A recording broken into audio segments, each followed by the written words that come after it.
mingi sana, akazichanganya akaniweka huko ndani, alafu sasa akaweka super glue yenye hata saa inaniumiza sana. Alafu sasa nilitoka hapo nikaenda kwanza nikafanywa first aid hospitali ya Marimanti. Alafu kutoka hapo nikaenda nikakaa huko kwa polisi. Alafu sasa mama kanikujia huko. Mama kunikujia huko akanileta huko nyumbani. Kunileta nyumbani sikuanga na usaidizi, nikakuja tu nikakaa hapo.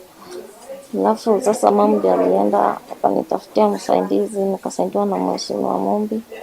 Yeye alinisaidia akanipeleka akanichukua nyumbani, akanipeleka hospitali ya Nyayo Ward wakaona hawezi nitibu huko, wakanileta JM.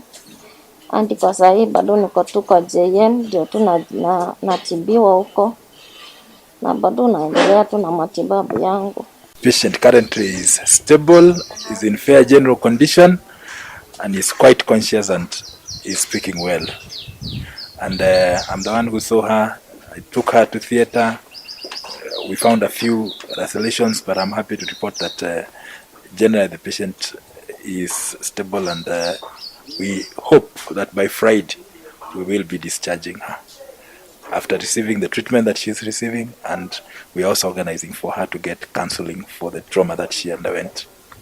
Yes, let me say that she got initial treatment in the Rakanidi, and then she was followed up at the Engineer County Referral Hospital, Kinangop Sub-County, and she was referred to the gynecologist at JM or Karo Memorial Hospital, who have attended to her.